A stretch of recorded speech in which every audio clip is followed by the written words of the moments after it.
Alors, nous sommes La pollution n'est pas la solution. Je m'appelle Allegra. Je m'appelle Kali. Moi, je m'appelle Lucas. Bon. Je m'appelle Sydney.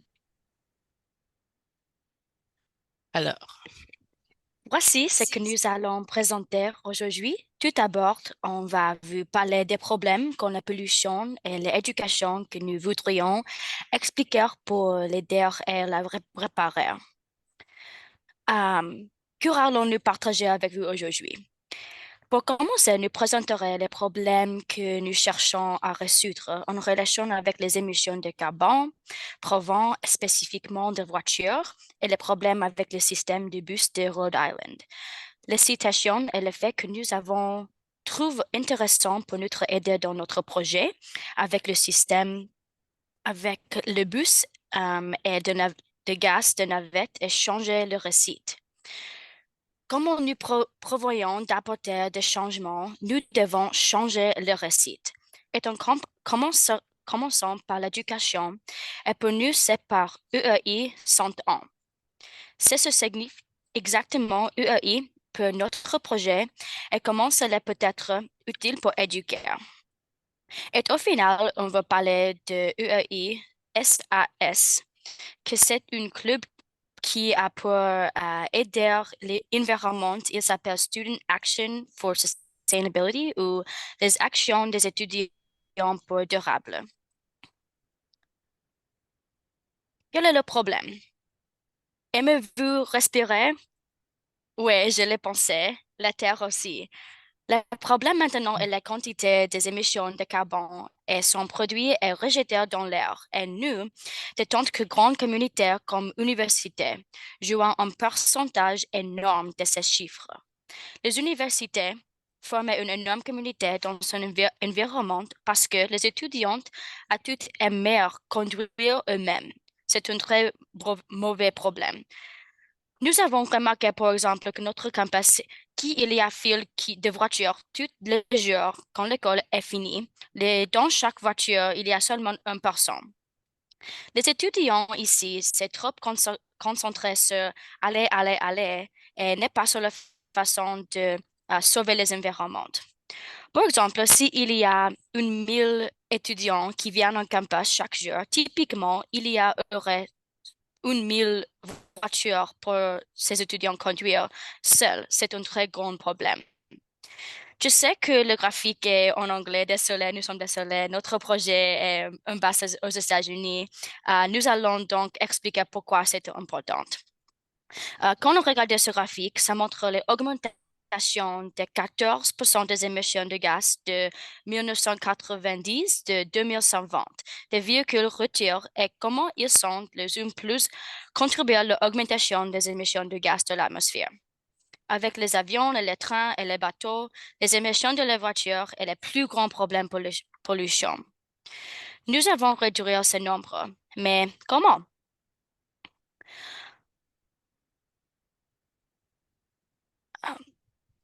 Lorsque nous cherchions à déterminer ces trouvant les problèmes et comment nous pouvons les résoudre, nous avons examiné comment les autres pays fonctionnent et pourquoi les États-Unis ont un chiffre aussi élevé.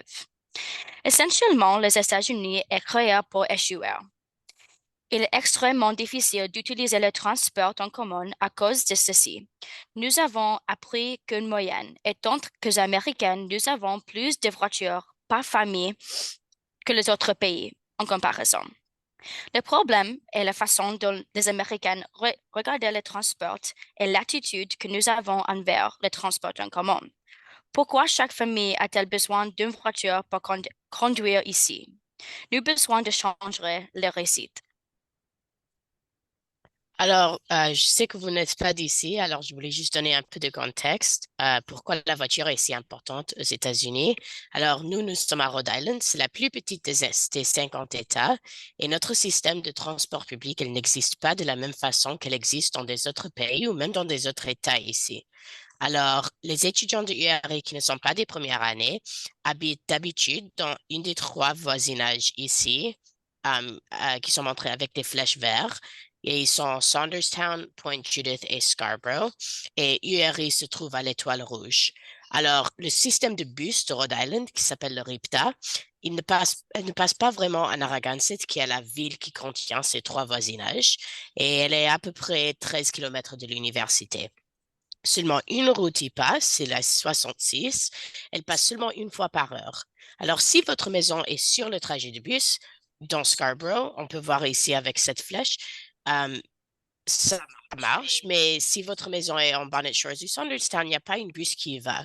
Alors, sur le trajet de bus, ça prend 40 minutes pour s'y rendre, mais si votre maison n'est pas sur le trajet de bus, le bus n'est pas une option pour retourner à la maison. Et ainsi, la plupart des étudiants prennent leur voiture, ils mettent seulement 20 minutes pour rentrer à la maison. Et puis ici, on a une carte de Rhode Island. La plupart des étudiants qui vivent hors du campus à Narragansett, pour eux, la voiture est la solution la plus utile. La grande ville la plus proche à nous, c'est Providence, c'est ici avec la flèche verte, et nous sommes toujours l'étoile rouge. Et euh, nous sommes tout en bas de l'État et Providence est tout en haut. Alors, seulement une route du RIPTA passe de URI à Providence et c'est le 69. Et ce bus passe aussi seulement une fois par heure. Il met un peu plus d'une heure pour passer du campus à Providence. En voiture, il faut seulement 40 minutes. Mais puisque le bus ne vient qu'une seule fois par heure, on peut parfois mettre plus de 2 heures pour arriver à Providence. Et c'est pour ça que les étudiants préfèrent prendre leur voiture. Pour continuer, voici une photo de la ville, une autre du fleuve Providence. Celle de gauche a été prise à Rennes, en France-Bretonne, et l'autre à Providence dans l'État de Rhode Island. Ils sont très similaires. Les villes de Rennes et Providence ont beaucoup de bars, parcs, concerts, un grand fleuve et une population très jeune. Le semestre dernier, j'ai vécu à Rennes. C'est une vieille ville avec une histoire riche. Là-bas, j'ai découvert la culture française, en particulier leur point de vue sur le transport en commun. Maintenant, j'habite en Rhode Island, où ce n'est pas populaire de prendre le bus. Ce sont deux belles villes et j'aime vivre en Bretagne autant que j'aime Rhode Island. Cependant, il y a une grande différence entre ces deux villes, le transport en commun. Je vais vous montrer tous les différents de transport en commun entre une ville en France et une ville aux États-Unis. Prochain. Merci. Le défaut de vivre aux États-Unis est que les transports en commun sont mauvais dans la plupart des villes. Voici une photo de la carte de bus à Rennes et à Providence. Il est clair que la carte à gauche est plus de lignes de bus. Ces lignes ont plus d'arrêts et couvrent la majeure partie de la ville. Grâce au système de bus de Rennes, j'ai remarqué qu'il y avait beaucoup de moins de voitures. Ce qui crée une ville qui n'est plus passe autant qu'une ville américaine. Aussi, c'est très facile de prendre le bus dans toutes les villes. Mais en Providence, c'est très différent. Si vous regardez la carte à droite, vous pouvez voir qu'il y a moins de lignes d'autobus. Il y a des quartiers où des jeunes vivent loin d'un arrêt d'autobus. Aussi, ces bus sont très lents. Pour cette raison, la plupart des jeunes conduisent des voitures. Dans cette ville Providence, c'est plus rapide à conduire, mais c'est pire pour l'environnement. Sans un bon système d'autobus, il n'est pas possible de réduire la quantité de voitures utilisées aux États-Unis. Donc, l'Amérique continuera à produire une pollution et tout. Je connais ces différences parce que j'ai vécu dans les deux villes. Les étudiants américains devront apprendre qu'il est possible d'avoir de bons transports publics et des pays du monde entier comme la France le prouvent. Donc, vous peut-être vous demandez quelle est la solution pour résoudre ce problème. Mais avant d'arriver à notre solution, on a fait des recherches et voici les résultats qu'on a trouvés. On a trouvé que 40% des Américains n'ont pas d'accès au transport public. C'est qu'un nombre très bas. Mais on a aussi trouvé qu'en 2022, 76% des Américains qui vont au travail ont conduit leur propre voiture pour y aller. Donc, si nous, on veut essayer de réduire l'émission de gaz, il va falloir qu'on commence à changer ce nombre et peut-être le réduire. Et on a aussi trouvé que 85% des étudiants américains vont à l'école, ce qui est différent de l'université. Et on a trouvé aussi que le trajet moyen d'un étudiant à l'université est entre 5 et entre 8 à 16 km. Donc, quelle est notre solution? Notre solution va commencer par l'éducation et comment on peut changer le récit ici à notre université, mais aussi dans des autres universités dans le monde. Donc, au début de notre projet, on a pensé à implémenter un système de bus qui allait hors du campus pour aller justement dans ces quartiers dont Allegra a parlé avant.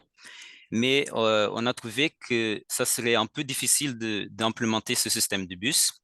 Donc, on a pensé à un système de navettes ici en commençant à notre université où on allait changer ces navettes par des navettes électriques. Mais lors du Solve Climate 2030, pour ceux qui ne savent pas, c'est un événement tous les ans où les étudiants présentent leurs projets devant des personnes euh, devant des personnes qui sont respectives à ces catégories et ils présentent leur projet, comment ils veulent aider et changer le récit pour leur futur. Et on est arrivé à notre solution et on a réussi à entamer que le fait et la façon dont on pouvait changer le récit, c'est à travers l'éducation. Et en éduquant les étudiants ici à l'université et dans deux autres universités dans le monde aussi, on pouvait arriver à notre solution. Donc, on veut utiliser utiliser URA 101 pour enseigner aux nouveaux étudiants pourquoi il faut changer nos habitudes. Mais on veut aussi changer le récit, utiliser les clubs, les organisations à l'URI et dans d'autres universités pour recentrer tous nos efforts pour changer l'esprit écologique dans notre... Alors, je suis sûre que vous vous demandez qu'est-ce que c'est que URI 101. C'est une classe obligatoire pour les premières années à l'Université de Rhode Island et on le prend avec des autres étudiants de notre spécialisation. Et l'idée est de découvrir les tenants et les aboutissants de l'université. Alors, cette classe, il y a une réunion à peu près une fois par semaine. Et notre idée est d'ajouter une séance dans le syllabus pour faire découvrir aux étudiants les efforts écologiques sur à notre université. Alors, j'ai vu un syllabus de URI 101 et j'ai noté que le professeur avait laissé une classe sans plan et c'est ce jour-là on ferait notre séance. Alors, la classe dure à peu près 50 minutes sera en 5 parties. Alors, au début, on introduira l'idée de l'esprit écologique à notre campus. Et puis ensuite, on discutera le système de RIVDA, c'est notre bus. Et il y a un programme de réduction où les étudiants peuvent payer seulement 50% pour leur ticket de bus. Et ça peut leur encourager de prendre le bus parce que c'est un peu moins cher. Euh, on leur rappellera d'éteindre leur lumière, de faire des choix individuels et on leur encouragera de faire du covoiturage parce que les voitures avec un seul passager, comme Carly a dit, ils sont très communs ici et c'est un grand problème. Et puis, on finira par avoir des étudiants qui viennent du URI SAS, c'est du club écologique à URI, pour décrire les événements du club et comment les étudiants peuvent en faire partie, non seulement pendant leur temps à URI comme des étudiants, mais même après qu'ils finissent ici et ils sortent dans le monde. Alors finalement, pour les devoirs, on leur dirait qu'il faut prendre les repas au moins une fois. Ça peut faire très peur, mais s'ils le prennent une fois, euh, ça fait un peu moins peur et peut-être ils le feront plus. Oui, Comment faire un partenariat avec URI SAS? La première étape est créer une connexion. Ça, c'est déjà fait parce que j'ai parlé avec le représentant des médias sociaux sur Instagram. Ils ont dit qu'ils aiment l'idée de créer une partenariat avec nous.